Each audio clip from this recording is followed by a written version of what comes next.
देखिए बच्चों, आज हम आपको शुरू कर रहे हैं नया एक्सरसाइज पृष्ठीय क्षेत्रफल और आयतन। इसमें सबसे पहले अब आपको हम फार्मूले बताएंगे। सबसे पहले है घन। क्या लिखा जाएगा?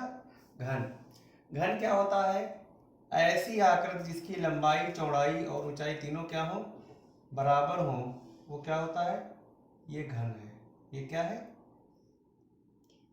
ये घन है जिसकी लंबाई, चौड़ाई और ऊंचाई तीनों कितने हैं? बराबर है। तो मान लीजिए लंबाई ये ए है, चौड़ाई कितनी है? ये भी ए है, बराबर है तो कितनी होगी? ए। और ये ऊंचाई ये भी कितनी है? ए।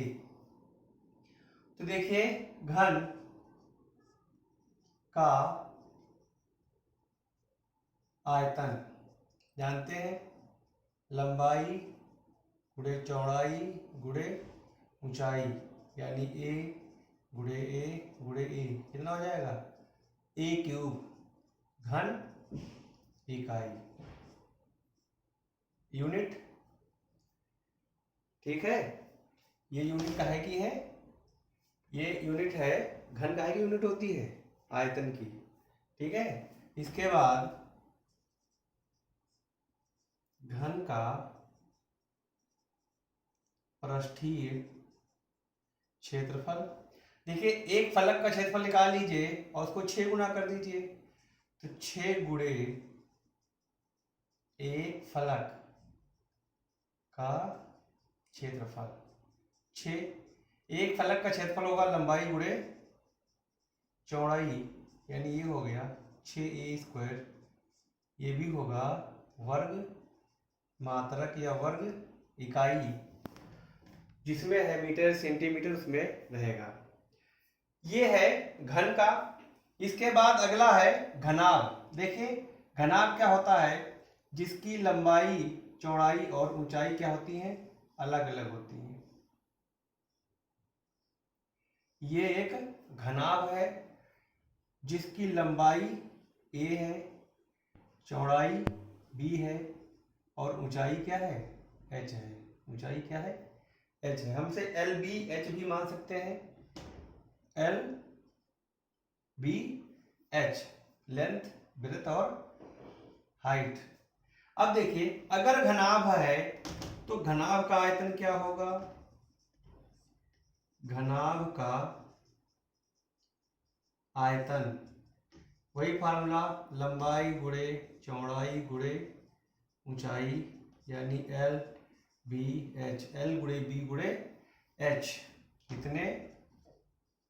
घन मात्रक। ठीक है, ऐसे ही घनाभ का पृष्ठीय क्षेत्रफल ये क्या होगा? ये होता है 2 लंबाई गुणे चौड़ाई, चौड़ाई गुणे ऊंचाई प्लस ऊंचाई गुणे लंबाई।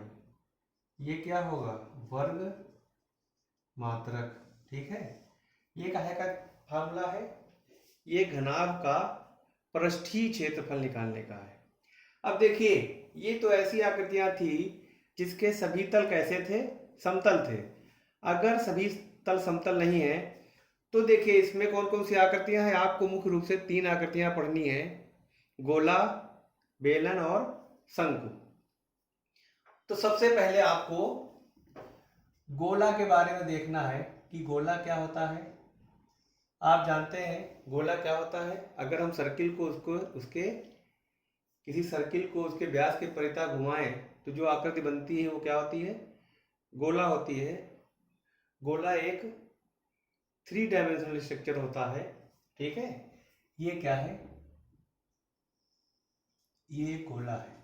क्या है? एक गोला है जिसकी त्रिज्या कितनी है?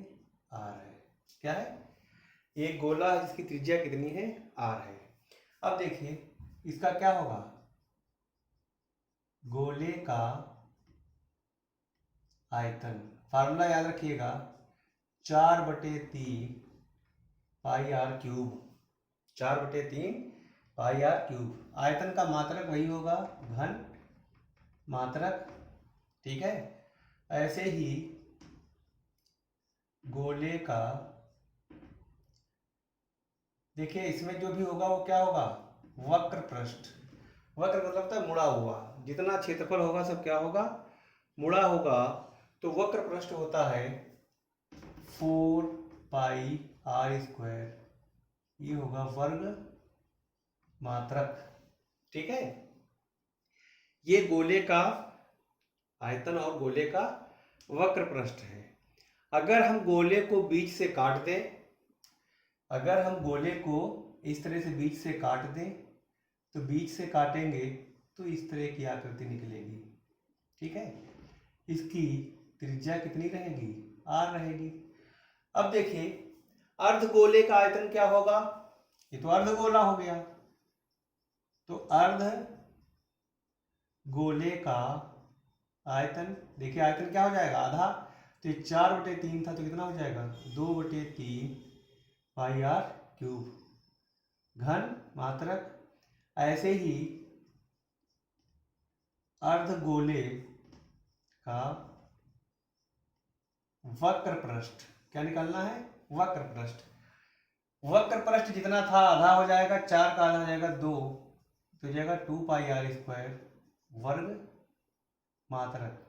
लेकिन अर्धगोले में ए वाला पृष्ठ भी निकल के बाहर आएगा, तो नई चीज होगी उसमें, अर्धगोले का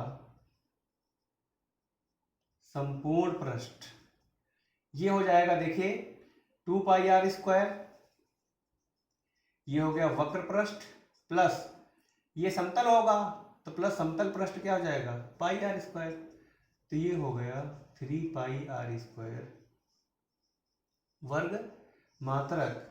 ये हो जाएगा अर्धगोले का संपूर्ण पृष्ठ। ठीक है, इतने फॉर्मूले नोट कर लीजिए। देखिए इसके बाद है, गोले के बाद आता है बेलन। क्या है, बेलन। बेलन क्या होता है, अगर हम किसी, ये क्या है, एक आयत है, उसको किसी एक भुजा के परिता हम ऐसे घुमा दें, तो जो आकृति बनती है ये क्या होती है, बेलन।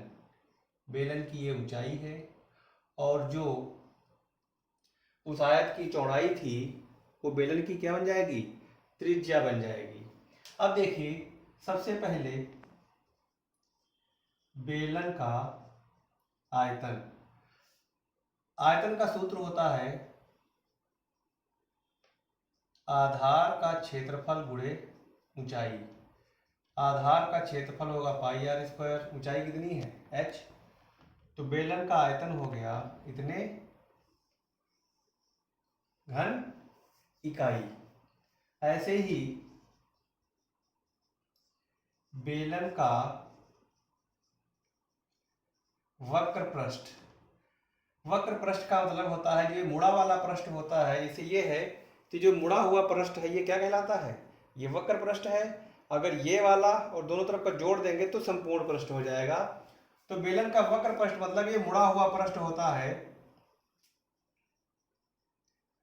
आधार का परिमाप गुणे ऊंचाई। आधार का परिमाप है 2 पाई आर, ऊंचाई है h, तो वक्र पृष्ठ हो गया 2 पाई आर h। ये क्या होगा, जब भी क्षेत्रफल होगा उसका मात्रक होगा वर्ग मात्रक, और आयतन वर्ग घन मात्रक। ऐसे ही बेलन का